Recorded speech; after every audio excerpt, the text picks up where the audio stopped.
Bom dia a todos. Nós estamos mais uma vez aqui, unidos em nome de Deus, em nome de Jesus, para mais um domingo de reflexões a respeito das lições do Evangelho e reflexões do nosso livro O Evangelho segundo o Espiritismo. É com muita alegria que nós iniciamos mais esse dia de estudos. Então, solicitando que desliguem aí os microfones para que nós tenhamos um áudio mais tranquilo, sem interferências Ela externas. mandou desligar.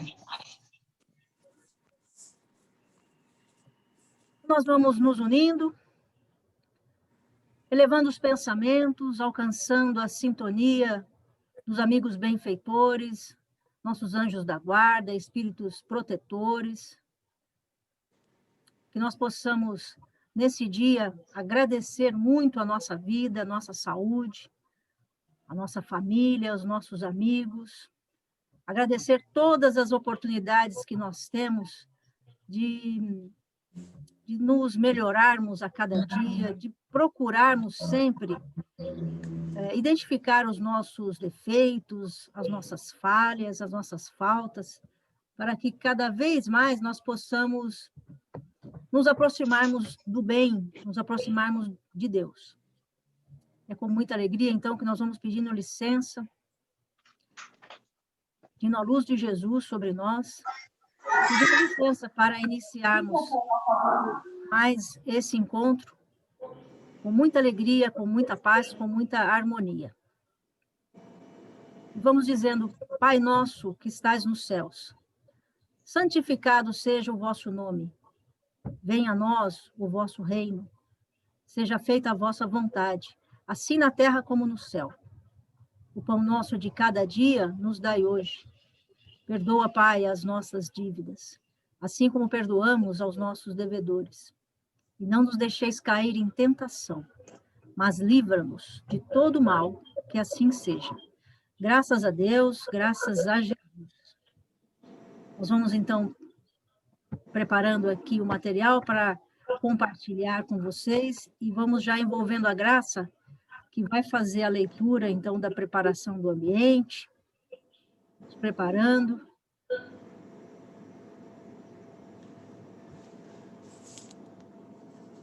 Graça, assim que a imagem aparecer aí para você, então você pode começar a leitura. Nós estamos hoje no nosso 29º estudo, 18/10/2020. Lição número 29. É razoável pensar nisto. A paciência não é um vitral gracioso para as suas horas de lazer. É amparo destinado aos obstáculos. A serenidade não é o jardim para os seus dias dourados. É suprimento de paz para as decepções do caminho. A calma não é harmonioso violino para as suas conversações agradáveis. É valor substancial para os entendimentos difíceis. A tolerância não é saboroso vinho para os seus minutos de camaradagem. É porta valiosa para que você demonstre boa vontade ante os companheiros menos evoluídos. A boa cooperação não é processo fácil de receber concurso alheio. É o meio de você ajudar ao companheiro que necessita. A confiança não é um néctar para as suas noites de prata. É refúgio certo para as ocasiões de tormenta. O otimismo não constitui poltrona preguiçosa para os seus crepúsculos de anil. É manancial de força para os seus dias de luta. A resistência não é adorno verbalista, é sustento de sua fé. A esperança não é genuflexório de simples contemplação, é energia para as realizações elevadas que competem ao seu espírito. Virtude não é flor ornamental, é fruto abençoado do esforço próprio que você deve usar e engrandecer no momento oportuno. Então, como nós passamos durante a semana, a reflexão de hoje está no livro Evangelho segundo o Espiritismo, capítulo 24, não pôr a candeia sob o alqueire. E os itens são os de número 10 e 11, e o título é Os sãos não precisam de médico. E traz o trecho do Evangelho que diz assim: Jesus, estando à mesa na casa de Mateus, vieram muitos publicanos e pessoas de má vida que se colocaram à mesa com Jesus e seus discípulos. E vendo isso, os fariseus disseram a seus discípulos: Por que vosso mestre come com os publicanos e pessoas de má vida? Mas Jesus, os tendo escutado, lhes disse: Os sãos não têm necessidade de médico, mas sim os enfermos. Está lá em Mateus, capítulo 9, versículos de 10 a 12. Observamos aqui a modéstia e simplicidade de Jesus. Ele, o Espírito mais perfeito que já esteve entre nós, fazia questão de sentar-se junto a homens considerados pecadores. Nessa passagem, Jesus mostrou que veio ao mundo para atender aos enfermos, não apenas aos enfermos do corpo, mas principalmente aos enfermos da alma. Ou seja, todo aquele que erra, conscientiza de seu erro e que busca o arrependimento com humildade. Jesus dirigia-se, sobretudo, aos pobres e aos deserdados, pois são esses os que mais necessitam de consolação. E aos cegos humildes e de boa fé, porque eles pedem para vir. E não aos orgulhosos, que acreditam possuir toda a luz e não precisar de nada. Jesus é o médico da alma. Aquele que não enxerga as questões espirituais não sente a necessidade dele. Quis o Senhor que a luz se fizesse para todos os homens e penetrasse por toda parte pela voz dos Espíritos, para que todos pudessem obter a prova da imortalidade. É com esse objetivo que os Espíritos se manifestam hoje em todos os pontos da Terra, e a mediunidade, revelando-se para as pessoas de todas as idades e condições, entre homens e mulheres, crianças e velhos, constitui um sinal de que os tempos chegaram. Para conhecer as coisas do mundo visível e descobrir os segredos da natureza material, Deus deu aos homens a visão física, os sentidos corporais e os instrumentos especiais. Ele mergulha o seu olhar nas profundezas do espaço. E com o microscópio, descobriu o mundo dos infinitamente pequenos. Para penetrar no mundo invisível, deu-lhe a mediunidade. Os médiuns são os intérpretes encarregados de transmitir aos homens os ensinamentos dos espíritos. Ou melhor, são os instrumentos materiais pelos quais os espíritos se expressam nas suas comunicações com os homens. Sua missão é sagrada, pois ela tem por objetivo abrir-lhes os horizontes da vida eterna. A mediunidade, por vezes, é confundida com um atributo exclusivo de pessoas de maior merecimento. Pessoas que se surpreendem que a mediunidade seja concedida a pessoas indignas e, por isso mesmo, capazes de fazer mau uso dela. A doutrina espírita nos ensina que a mediunidade é inerente a uma condição orgânica, da qual todo homem pode ser dotado, como a visão, a audição, a fala. Nem todas as pessoas enxergam, ouvem ou falam igualmente. Uns necessitam de lentes corretivas para ver melhor de perto ou de longe. Outros precisam de aparelhos auditivos. E outros procuram ajuda profissional para melhorar a dicção. Assim também, nem todos os médiuns desenvolvem a mediunidade igualmente. Uns a têm mais ostensivamente que outros. E em todas essas condições orgânicas, não há nenhuma de que o homem, com seu livre-arbítrio, não possa abusar. Deus deu ao homem as suas faculdades e o deixa livre para usá-las como quiser, mas pune sempre aqueles que delas abusam. A mediunidade é dada sem distinção, a fim de que os espíritos possam levar a luz a todos os lugares, a todas as classes da sociedade, ao pobre como ao rico. Para os virtuosos, fortificando-os no bem, e para os viciosos, corrigindo-os. Estes últimos, os viciosos, não são os doentes que necessitam de médico?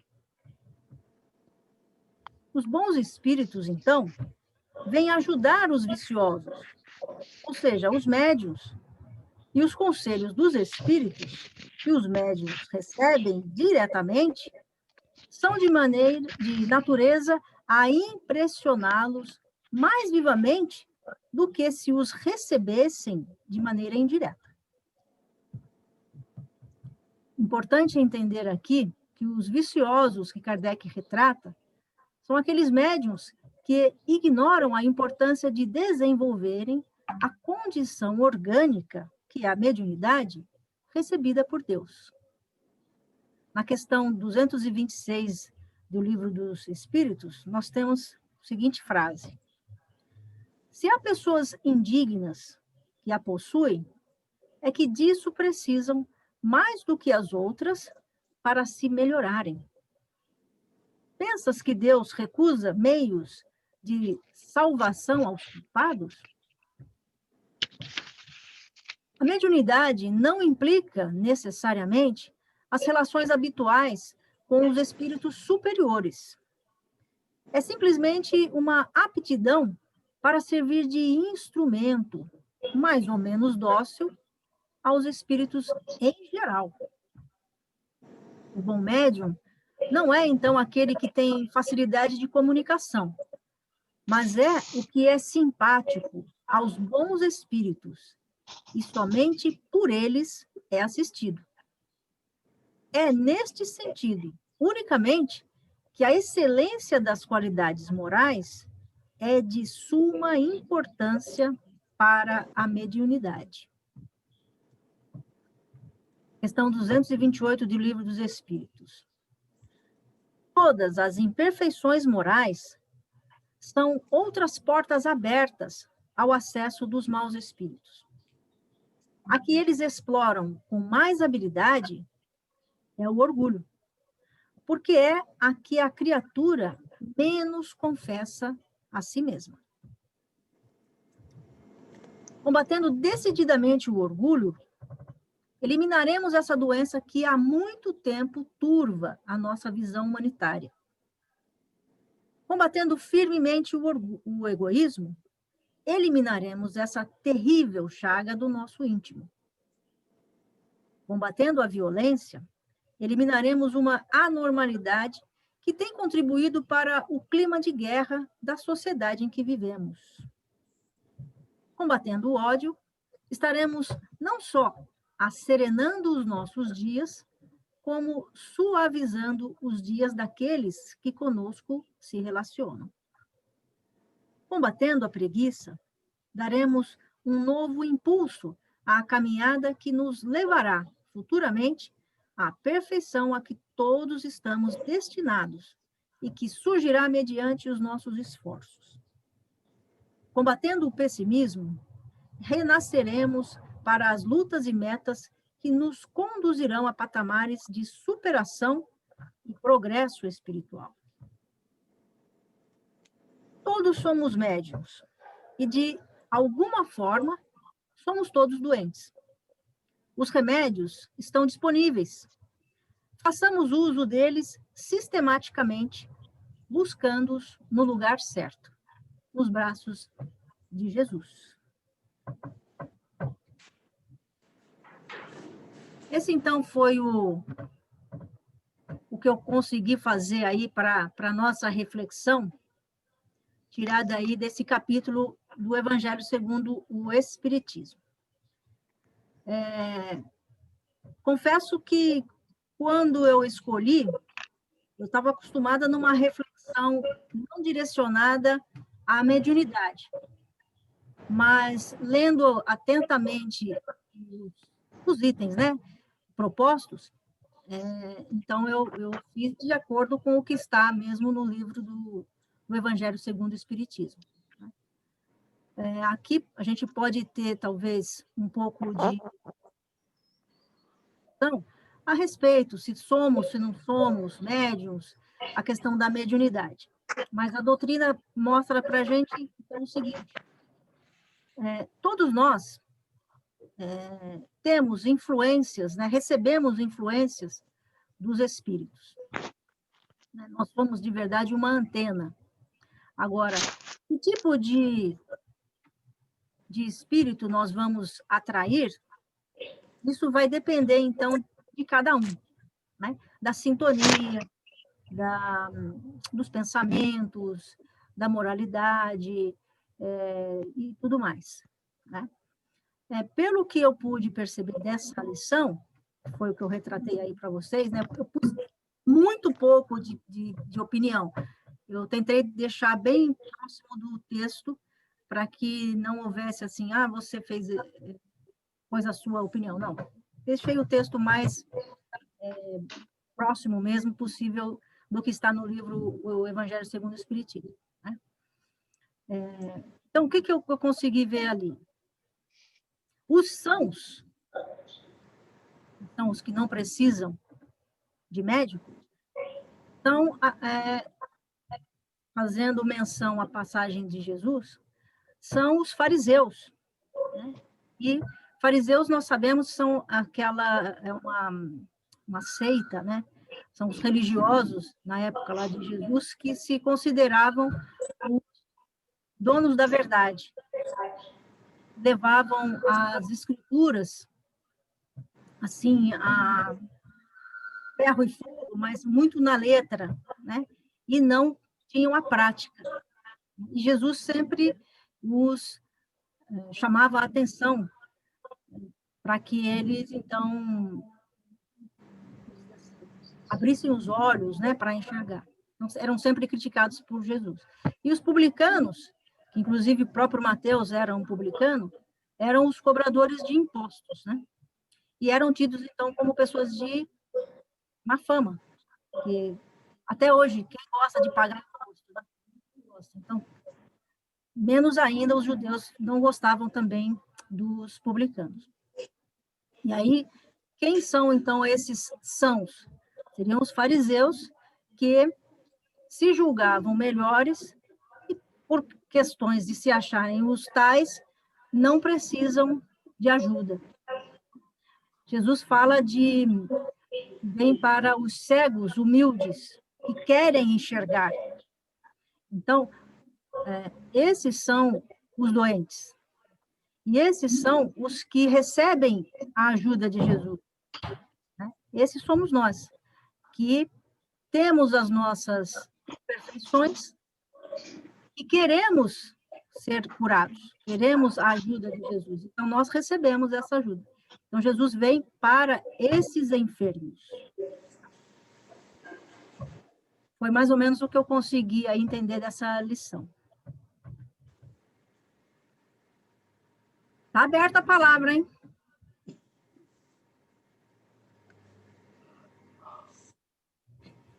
Camilo. Cristina. Cleusa. Graça. Josefa. Vou falar um pouquinho antes que você recite o nome de todo mundo aí. Essa passagem é uma passagem, vamos dizer assim, ela tem uma reflexão grande, né, dentro do que você falou aí, exatamente por causa da situação pessoal de cada um de nós, e aqui a partir de nós, e então acharmos que sempre os outros que são precisados e a gente não precisa, né? E a gente faz uma reflexão de uma falsa modéstia aí, não, eu sou tão precisado, mas na verdade, no mais das vezes não é assim, né? A gente está sempre olhando o companheiro do lado e achando que ele precisa de despertar para a vida. E não estou dizendo que não seja, não, só estou fazendo uma reflexão aqui com relação a isso. A propositura de Jesus ali, ela é bem forte com relação aos fariseus, por causa da situação criada pelos fariseus ali. Lembrando que havia fariseus e fariseus. Nem todos os fariseus pensavam como aquela linha, vamos dizer assim, aquela linha diretriz do movimento dos fariseus. Olha que engraçado. Os fariseus, eles começam a surgir na história bíblica, assim, a partir da volta do exílio na Babilônia. Eles são conhecidos como os piedosos. E eles têm uma responsabilidade muito grande de refazer toda a história judaica que vinha desde Abraão, aquela história de Abraão, Moisés, essa coisa toda, e que corria o risco de se perder por causa do cativeiro na Babilônia, dessas coisas da destruição de Jerusalém. Então, os fariseus surgem como um movimento muito forte e com uma intenção muito boa de refazer a história do judaísmo. Então, olha só que interessante, né? Só que no caminho desse refazimento, aí começam a surgir aquelas coisas aí, e aí vou fazer uma referência que me veio à cabeça aqui, que às vezes a gente também corre o risco disso aí dentro do Espiritismo, que tem uma corrente que fala muito de pureza doutrinária, e é uma coisa perigosa de se fazer. Porque o farisaísmo fez isso. Ele foi procurar o que ele achava que era a pureza doutrinária. Então, nós saímos de 10 mandamentos lá para 430, 600 mandamentos na época de Jesus. Por quê? Porque se acreditava que você seguindo aqueles mandamentos era essa a condição para você se encontrar com Deus, viver bem com Deus e tudo mais, né? Lembrando de coisas que a gente já falou aqui, aquela passagem do jovem rico, talvez seja a mais representativa, né? Eu já cumpro todos os mandamentos, o que mais eu tenho que fazer para guardar a vida eterna? E, na verdade, a resposta de Jesus é muito forte para ele, né? Quebrando toda essa questão dos mandamentos estabelecidos pela lei. Então, os fariseus, eles tinham essa percepção de que eu tenho que fazer aquilo que a lei manda que eu faça. E uma das coisas que a lei mandava eu fazer era não sentar à mesa com publicanos e pecadores. Aí, entendido, o publicano, como a Mara falou, era aquele cara que cobrava os impostos, que era o coletor dos impostos ali, e imagina assim, você cobrar impostos em nome do, entre aspas, inimigo, que era o romano, você cobrava em nome dele, tirava dos seus compartes ali, dos seus compatriotas, para dar para os romanos. Então, era um povo detestado mesmo, né? Era pior que o leão da Receita Federal hoje, né? Mas era isso que acontecia ali, né? Mas quando ele fala dos publicanos e pecadores, ele está abrindo a questão para todos aqueles que não são judeus, os gentios e tudo mais. Então, essa passagem de Jesus, ela tem uma importância, assim, fundamental no sentido de abertura e de uma crítica muito forte. Por quê? Quando ele senta à mesa, e o ato de sentar à mesa é um ato de homem livre, de homem que pode se sentar à mesa, porque o escravo não se senta à mesa. O escravo come na hora que o servo dele, o chefe dele, o patrão manda ele comer num canto qualquer e da forma que for possível. Mas o homem que se senta à mesa, esse é um homem livre. E há uma referência muito grande, nós vamos ver em muitas passagens do Evangelho, a questão do banquete. O banquete com Jesus, o banquete com Deus, aquele banquete celestial e tudo mais. E por que a gente vê isso aí? Porque a refeição, ela é considerada uma coisa de importância tão grande que você dividir a refeição com outra pessoa, você está colocando uma comunhão muito grande com essa pessoa. Alguns pensadores dizem que o homem começou a se entender como homem quando os macacos, eu não vou entrar em discussão de darwinismo, nem na questão da evolução aí, mas que quando o macaco desceu das árvores e começou a partilhar a sua comida com outros macacos, nesse momento, ele começou a se entender como um ser humano.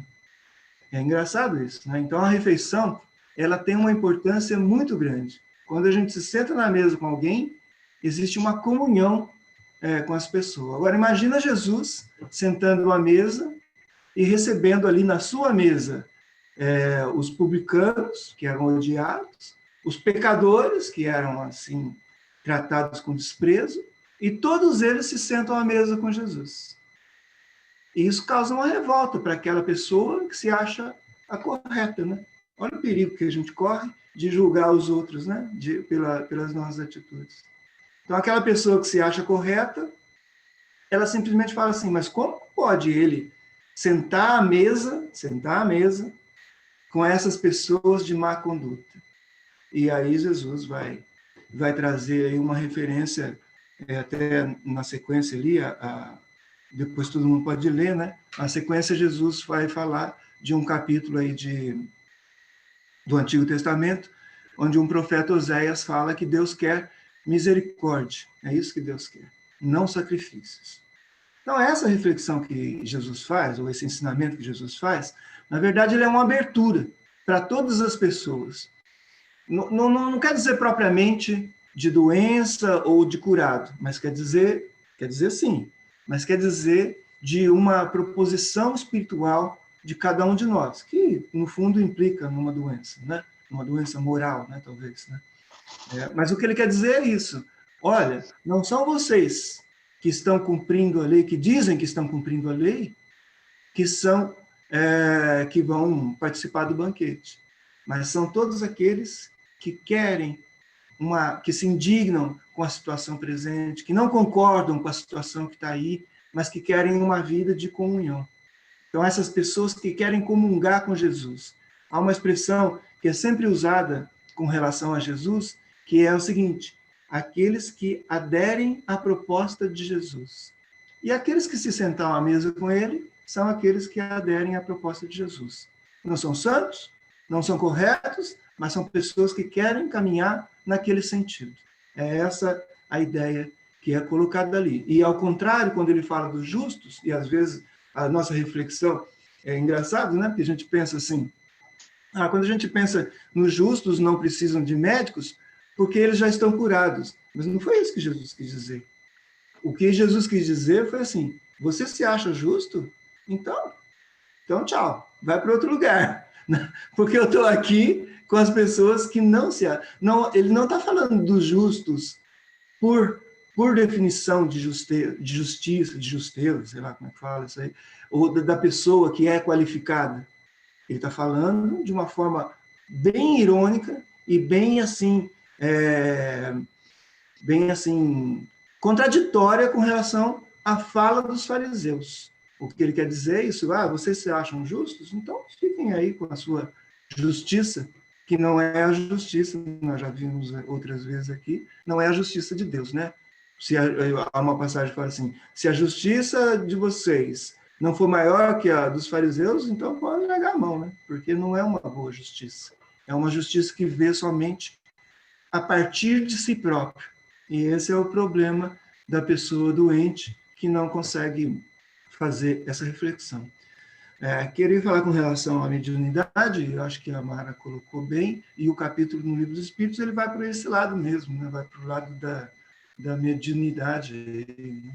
E nós sabemos que todos nós somos médios de alguma forma, né? Não há como a gente evitar isso, porque a gente recebe, quando a gente lê o Livro dos Espíritos, ou o Evangelho, ou a doutrina básica, às vezes a gente tem que pensar de uma forma que às vezes foge um pouco da gente, porque ela se completa. Então, quando eu leio, por exemplo, a mediunidade precisa de uma questão orgânica, alguns médios são isso, outros são aquilo, e eu esqueço de ler uma outra parte que fala assim, todos vocês são influenciados, mais do que vocês imaginam. Então, não dá para a gente fazer uma leitura, como a própria Bíblia também, a gente não pode fazer uma leitura isolada, tem que ser uma leitura completa, para mim saber que se o médium é intermediário do plano espiritual, e vamos dizer aqui do plano material, e se a gente consegue ler que a gente é mais influenciado do que a gente imagina, e de fato nós somos,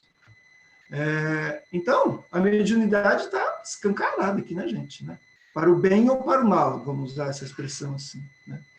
E é engraçado isso, que a gente se abre, e é uma reflexão que às vezes eu faço assim, e na casa espírita a gente faz também, quando a gente atende os necessitados, vou usar essa palavra, desencarnados, numa conversa e tudo mais, a intenção não é só auxiliar o nosso colega que está ali presente, procurando a ajuda para alguma dificuldade, mas também aquele irmão que o acompanha também tem que ser auxiliado.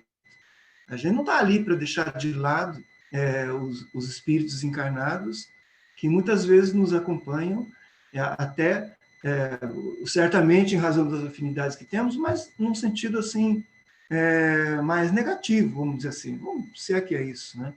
Então, o que eu estou querendo dizer é engraçado isso, porque quando eu me sento à mesa, eu tenho certeza que se sentam também publicanos e pecadores, né? Então, como é que é a minha atuação com relação a isso, né? O meu pedido, né? O meu pedido nas preces e tudo mais, né? Para que esses amigos que me acompanham, em razão das afinidades que têm comigo, também possam ser auxiliados, como eu preciso também. Eu acho que essa é uma reflexão importante, sabe? Porque a gente pensa e reflete sobre o obsessor como alguém que nos ajuda, mas às vezes isso é meio da boca para fora, assim, sabe? É meio assim didático, né? Para dizer que a gente está conseguindo, porque é difícil, hein? É difícil você parar e talvez fazer uma reflexão e falar, por exemplo, assim, se eu tenho algum vício, alguma coisa assim, como é que isso está afetando? Porque a gente fala assim, os irmãozinhos vêm quando você tem um vício, né? Você fuma, você bebe, os irmãozinhos vêm. Bom, mas e daí? Né? Como é que é a minha... se você parar, eles não vêm mais. Bom, mas e daí? E eles? Né? Quer dizer, então, o que eu estou querendo pensar é isso aí. Jesus não saiu da mesa. Ele ficou com todos ali. E aí, depois, é o caminho de cada um. O que ele fez foi demonstrar, ensinar e tudo mais. Então, acho que essa é uma questão muito grande, né? Muito profunda, para a gente pensar bastante, né?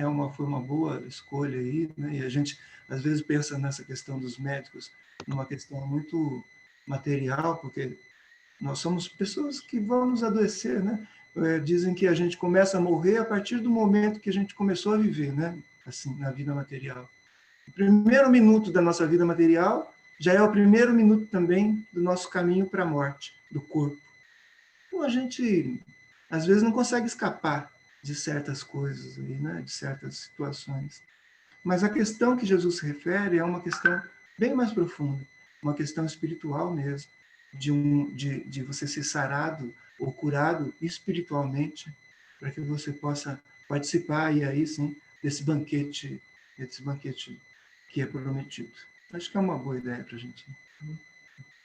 Muito bom, Camilo, muito bom mesmo.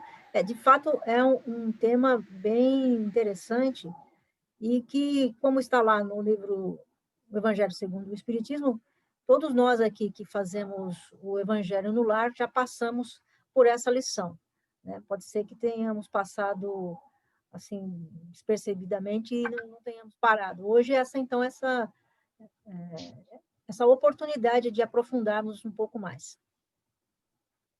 Quem levantou a mão?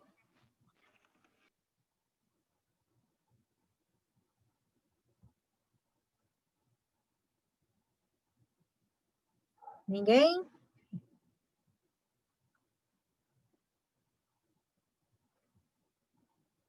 Mas ninguém quer falar sobre esse assunto? Nossa. Mas é muito interessante o que o Camilo estava falando, e lógico, é o que está lá também no texto, né? Mas me chamou muito a atenção quando no Evangelho ele fala assim, que Jesus, ele se dirige aos pobres e aos deserdados, né? Mas também aos cegos humildes e de boa fé, porque eles pedem para ver.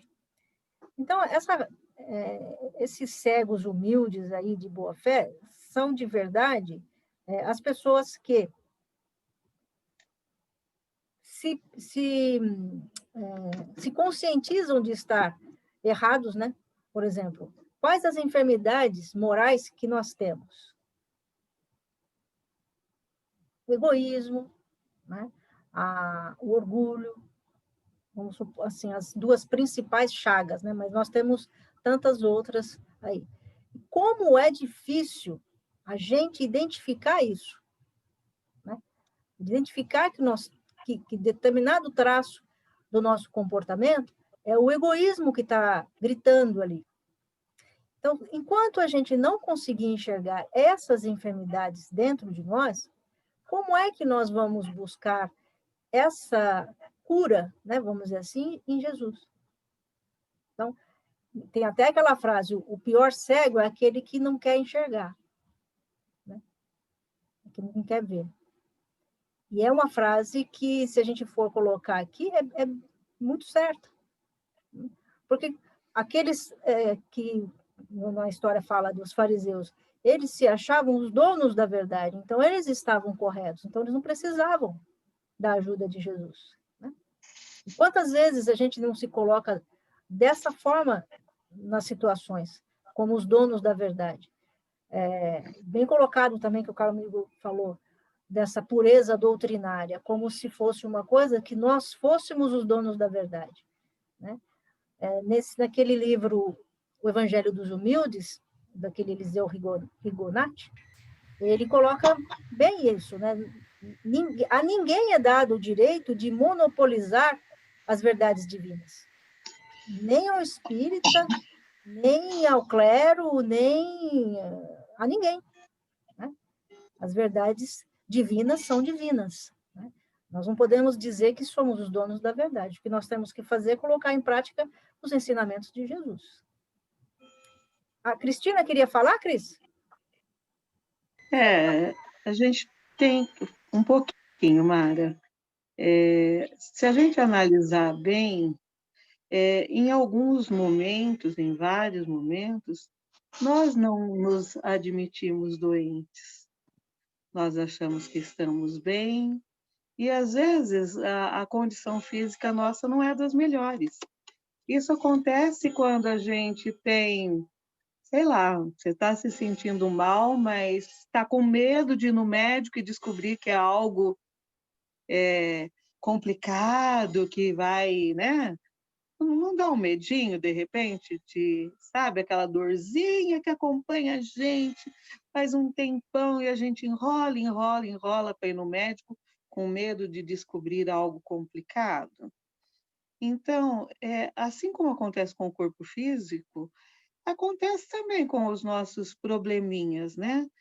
Quando nós vamos tentando nos reconhecer, nos admitir também como pessoas doentes, né? Buscando a melhora espiritual, tem hora que a gente quer dar uma fugidinha, né? não quer admitir que a gente também está precisando daquele ensinamento que muitas vezes a gente está pregando ao outro, mas que a gente não quer enxergar que se aplica a nós. Afinal de contas, como dizem, né, os primeiros ouvintes das nossas palavras somos nós mesmos, né? Então, assim, Jesus veio para falar para aquele que o queria ouvir, que admitia que precisava dessa palavra, que precisava desses ensinamentos para crescer. Porque quem não quer ouvir, não vai ouvir, mesmo estando diante da verdade, diante de comprovações, ele vai buscar formas de negar e não vai trazer para si. Então, eu acho que é isso. Jesus veio para falar a todos, àqueles que buscam a sua palavra, ele vai ser entendido, vai ser compreendido, ocorrerá uma mudança com esses. Mas para aqueles que já se sentem poderosos, donos da verdade, vai passar ao largo esses ensinamentos. Então, nós precisamos ver aonde se aplica esses ensinamentos, porque é óbvio que nós já progredimos em muitas coisas, nós já nos melhoramos ou estamos buscando essa melhora, mas ainda temos muitas imperfeições, temos muito a aprender, muito a fazer nessa vida, muito a aprender com os ensinamentos que ele nos deixou. Por mais tempo que faça, cada vez que a gente lê o Evangelho, cada vez que a gente lê uma passagem, parece que fala de uma forma diferente ao nosso coração. Faz com que nós raciocinemos de uma forma diferente. Então, essas palavras são para todos. Somente elas fazem sentido para aqueles que querem ouvir, que querem sentir. Obrigada, Mara. Eu que agradeço, Cristina. E quem mais vai falar, contribuindo aí com a nossa reflexão da manhã? Tudo bem que já são 11 horas, mas nós começamos mais tarde hoje, podemos avançar um pouco mais. Vocês acharam o tema muito complicado, é isso? Eu só tenho uma coisa para falar. Posso falar? Pode. Só um pedacinho. Eu vou falar só um pedaço, só porque como eu vou dizer, a interpretação é muito, muito grande, né? Então, eu vou falar só um pedacinho. Jesus comeu junto com as pessoas lá, os republicanos, né? Não é isso? Você colocou, né? Publicanos. Então, republicanos, Publicano. Publicanos. Não é republicano, é publicano. Publicanos, publicanos. Justamente para mostrar para todo mundo, para mostrar a todos que está em sua volta, que ele ama todos. Todos são iguais. Aí os outros ficaram sem entender. Os que se achavam bons, até os seus discípulos, achavam assim, pô, mas Jesus está comendo com os publicanos, né? Aquelas pessoas do mal, por quê? Para mostrar que eles deveriam, nós deveríamos se unir uns aos outros e amar uns aos outros, né? Na verdade. Então, isso foi um símbolo, ele fez um símbolo. Na verdade, Jesus criou um símbolo.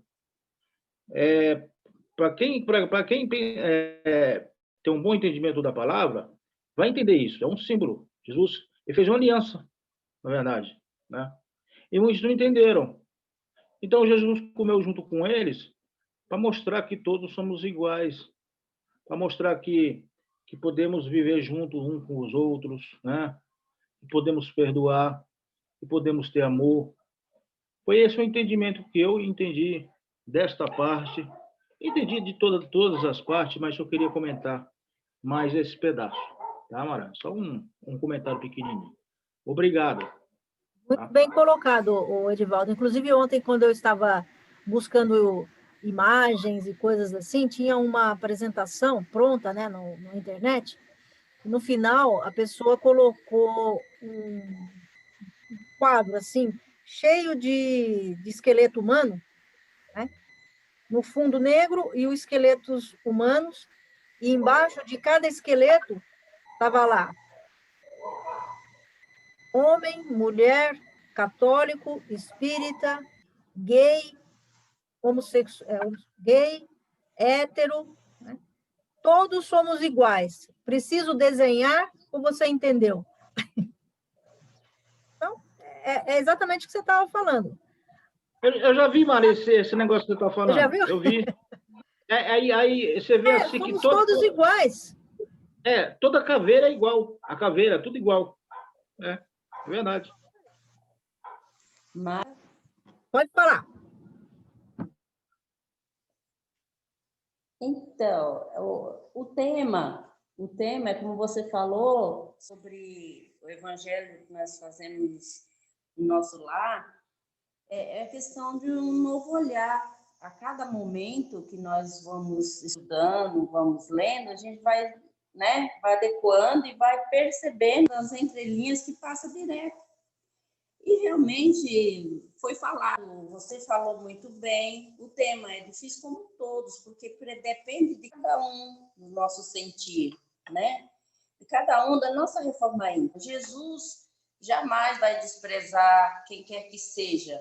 Como usando a fala que o Camilo falou, eu me sinto poderosa, que já sei tudo, tá bem, mas tem vários aqui na mesa que ainda não chegou a esse ponto. Se você sente, né, que já sabe tudo, paciência, minha filha, né? Vamos caminhando. Lá na frente nós vamos encontrar, nós vamos sentar novamente, nós vamos entender um novo olhar, né? E isso faz parte do nosso crescimento moral e espiritual. Enquanto nós estamos, me veio aqui na mente, sabe, quando eu era pequena, minha avó sentava nós no chão, né? Chãozinho, terra, tão humilde, era tão bacana.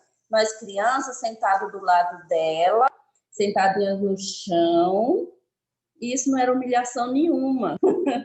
Hoje, não podemos sentar num piso que, ai meu Deus, né? Então, Jesus usava nós como essas crianças, né? Usa até hoje, independente do nosso coração, independente da nossa ignorância, que ainda estamos mergulhados, sem enxergar nós mesmos, sem querer sair dessa ostra, né? Para brilhar, entende? E muitas das vezes nós ficamos presos àquele medo, aquela sensação do julgamento, mas nós já estamos nos julgando a si mesmo, não confiar nos amigos, naqueles que juntos que estamos compartilhando o estudo. Então a gente fica naquela coisa, será que eu vou falar bobeira? Será que eu não sei nada? Uma lição tão extensa, uma lição tão bonita, o expositor traz toda uma performance muito bonita. O que dizer essa lição? O que dizer é trabalhar interiormente, pensar e refletir sobre cada palavra e mergulhar, assim, em si mesmo, porque não tem como você trabalhar a si sem olhar para dentro e reconhecer nossa pequenez diante da imensidão que é Deus, que é Jesus, que trouxe aí para nós e traz todos esses momentos para a gente trabalhar e sentir e viver. Essa é meu novo olhar de hoje. Muito obrigada. Eu que agradeço, nós agradecemos. A Simone comentou aqui no chat que achou um tema difícil. Mas é que não é, assim, talvez muito explorado por nós mesmos, né? Por isso que a gente tem, talvez, um pouco de dificuldade. Mas, naquele Kardecpédia, pelo celular, né? Eu consultei pelo computador, não deu o mesmo efeito, não sei por quê. Mas pelo celular, ele te dá itens de textos relacionados ao tema. É como o Camilo estava falando. Se você pegar isso isolado, só esse trecho, e ler, às vezes você fica meio perdido, o que está falando aqui? Mas aí ele traz uma série de outros textos, né, dentro da base doutrinária aí do Espiritismo, que vai te amparando. Porque, na verdade, nós sabemos, isso a gente ouve desde quando a gente começa na doutrina espírita, a importância de nós conhecermos os livros da codificação, os livros, 5 livros base, né, da codificação. E a gente precisa, então, conhecer os demais para fazer esse conjunto de toda a doutrina, tá certo? Então... Então, Mara, eu queria falar uma coisa. Alguém vai falar? Não, desculpa, não ouvi. Não. Bem rapidinho, assim. Só uma observação que eu queria fazer, assim.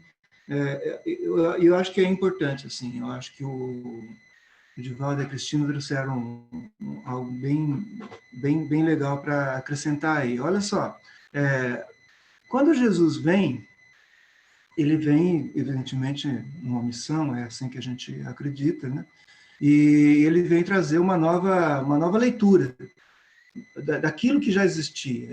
Ele várias vezes ele vem falando assim, eu não vim mudar a lei, nem os profetas, porque ele veio trazer um novo olhar sobre aquilo que já existia. Ele não inventou nada, não foi ele que inventou, nem a regrinha de ouro, amai o vosso próximo, isso não é coisa de Jesus, mas é uma nova leitura que ele traz. Na verdade, esses ensinamentos que Jesus trouxe são desde sempre, vamos dizer assim, né? Mas a nossa condição, vou usar essa palavra assim, a nossa condição evolutiva não permitia a gente vir. Mas, o que eu quero dizer, todas as palavras de Jesus e todos os feitos dele, eles vão servir para todo mundo. E eu acho que me veio à mente aqui um exemplo bem claro, todo mundo deve ter lido já aquele livro que se chama Há 2000 Anos, que conta a história de Emmanuel, quando encarnado como Públio, né? Como era o nome dele? Era Públio, né? Públio Lentulus. Isso, né? Então Públio tem um encontro, num certo momento, com Jesus. Todo mundo se lembra dessa parte, é uma parte muito bonita do livro, né? Quem não leu aqui, eu vou fazer, como é que fala quando a gente conta a história? Fecha os ouvidos que eu vou fazer uma... Como é que é? Spoiler, acho. Spoiler, né? Tem spoiler, né? Contei spoiler, né? Então, quando o Públio se encontra com Jesus, ele está ali, em frente ao mestre, ele ouve as palavras de Jesus, mas ele não consegue interiorizar aquilo, porque existe uma barreira nele, e a barreira é do orgulho, da vaidade, sabe o que é, né? Mas aquela coisa, ou dentro do texto nosso hoje, é aquela barreira do justo. Eu não preciso disso. Eu já tenho tudo isso. O que esse homem vem falar para mim aqui? E ele simplesmente fecha aquilo ali.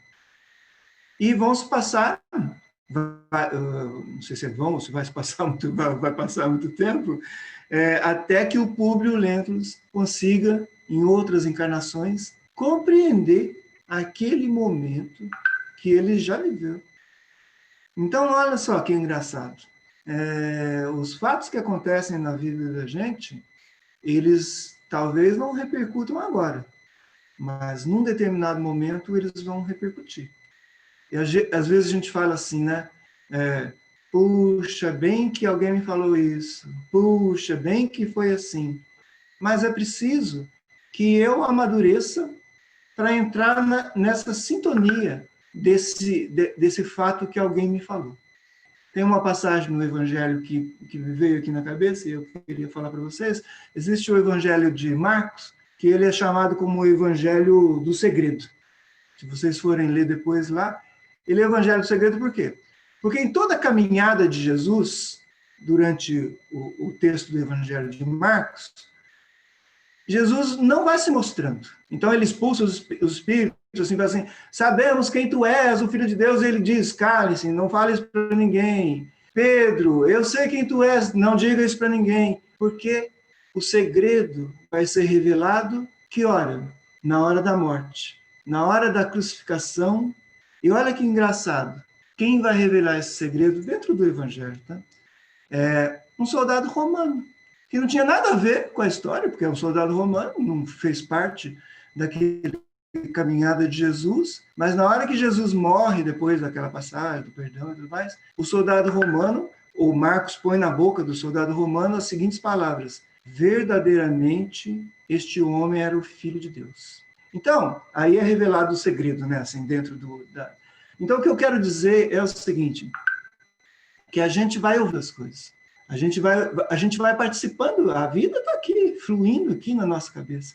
Tem uma hora que eu escuto isso, não dou a menor importância, ou não dou a menor importância para aquilo, ou dou importância para isso, mas isso está entrando de alguma forma. E uma hora isso vai explodir dentro da gente, porque é a nossa destinação. Nós não temos saída. Uma hora isso vai explodir.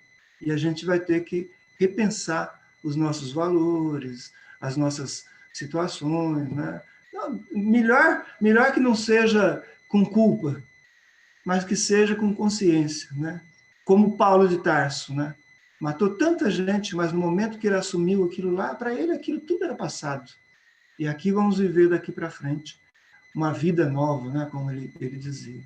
Então, acho que isso é uma coisa boa para a gente pensar nessa questão da cura e tudo mais aí, dos doentes, né? Vamos para frente. E atrás vem gente, né? Margarida escreveu aqui, o despertar. Isso mesmo. Muito bom, gente. Então, já 11h15. Tem gente que vai fazer almoço, tem gente que só vai almoçar. Eu. Nós vamos, então, mais uma vez agradecendo todos vocês pela participação. Se o tema foi um pouco difícil, como já foi dito aqui, não desanimemos, um dia despertaremos, um dia a ficha cai, um dia o cartão passa, um dia a gente entende. Ô, Mara, mas Oi? é porque eu e a Simone estamos engatinhando, então a gente vai assim pegando algumas coisas e não começamos assim do início estudando tudo isso, né? Então quando a gente pega esse tema, você fica assim, meu Deus, né? Como é isso? É igual aquele livro que você me deu logo no início, né? Mereça Ser Feliz. Ele fala bastante da mediunidade, né? E aí eu achei ele muito complexo. Por quê? Porque eu não tinha ainda iniciado, né? Mas nós estamos aqui para aprender. Aí, quando tudo voltar ao normal, nós vamos voltar para a escolinha, né, Simone? E aí a gente vai aprender bastante. Tamo junto, eu tô no mesmo barco aí também. Nós estamos aqui tudo junto e misturado, né? Tem várias classes misturadas, mas no fim dá tudo certo. Vocês falam que vocês estão no começo, mas, francamente, vocês entendem muito mais do que muitos veteranos, né? De idade, de anos, de doutrina. O que a gente precisa é sempre buscar esse conhecimento. O conhecimento... Verdade. Mas é um tema muito interessante, viu, Mara? Muito bom mesmo, a gente aprende muito. Eu essa semana, convidei várias pessoas para preparar o tema para a gente refletir, tá bom? Assim que vocês conseguirem deixar o texto pronto, vocês vão me passando. Não se preocupem, viu, Márcia? Não se preocupem de fazer correndo, vai fazendo com calma. Ai, tá bom. Ai, eu já estava sem cabelo, estava caindo tudo os meus cabelinhos já. Não, tranquilo, vai com tranquilidade, tá bom? Ai, ai. Bom, gente, então, muito obrigada pela participação, é sempre bom tê-los aqui e que vocês tenham uma semana muito tranquila. Né? Então, nós vamos nos preparando mais uma vez, enchendo o nosso coração de muito amor, de muito carinho, e vamos distribuir esse sentimento bom que nós temos dentro de nós em forma de vibrações. Nós vamos, então, vibrando muita paz, muito amor, muita saúde. Vamos direcionando essa vibração, hoje em especial ao nosso amigo Alberto, que essa vibração chegue onde ele está, lá no no Hospital do Servidor Público, que banhe todo o seu organismo, seu corpo físico, espiritual, dando a ele muita calma, muita paz, muita confiança em Deus. Vamos direcionando também ao irmão da Simone, que também está internado, que também chegue até esse nosso irmão muita luz, muita paz, muita saúde, entendimento. Vamos levando essa vibração amorosa a todas as pessoas, todos os enfermos, enfermos do corpo, enfermos da alma. Levamos a todas as nações, todas as famílias. Vamos direcionando essa vibração também à nossa casa de oração. Todos os trabalhadores da nossa casa de oração, todos os assistidos, os frequentadores, os alunos, todos sejam envolvidos de muita luz, de muita paz, para que rapidamente nós possamos retornar às nossas atividades.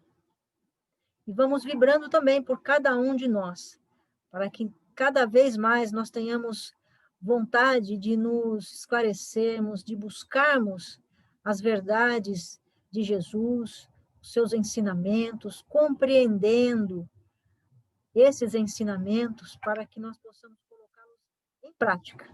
Não conhecer por conhecer ou para dizer que sabemos, mas para efetivamente praticá-los, com muito amor, com muito carinho. Então é assim que nós vamos envolvendo carinhosamente a Isaura, para que ela faça para nós a prece final. Precisa abrir o microfone, Isaura. E assim, eu ainda estou meio atrapalhada aqui, não. Então, assim, unidos em pensamento, num só pensamento, nós vamos agradecendo por esta maravilhosa aula, por esse maravilhoso momento em que nos unimos, tiramos dúvidas e que reconhecemos que ainda estamos caminhando. E que possamos, na nossa caminhada, nos fortalecermos na fé, que o Senhor possa nos iluminar, que nós possamos agradecer a todos os nossos mentores que estão sempre ao nosso lado, sempre nos intuindo ao caminho do bem, que tenhamos perseverança, que tenhamos muita confiança. E assim, pedimos para que possamos ter uma semana em paz, no nosso convívio familiar, social, que possamos colocar em prática todos esses ensinamentos, sempre lembrando dos ensinamentos de Jesus, desses seus exemplos. Pai nosso que estais nos céus, santificado seja o vosso nome. Venha a nós o vosso reino, seja feita a vossa vontade, assim na terra como no céu. O pão nosso de cada dia nos dai hoje. Perdoa, Pai, as nossas dívidas, assim como nós perdoamos os nossos devedores. E não nos deixeis cair em tentação. Livra-nos de todo mal, que assim seja. Graças a Deus e graças a Jesus. Um bom domingo a todos. Tenhamos um excelente domingo. Se alguém quiser vir comer uma feijoada, hoje estou fazendo uma feijoada, hein? Ô, louco! Oh, lindo! Vamos todos para a sua casa. Falta de educação, recusar. Vamos fazer feijão preto com carne seca, para mim já é feijoada, tá bom? É lógico. É drive-thru. Nem é assim. Drive-thru. Tá certo. Bom dia, Beijo, pessoal. gente.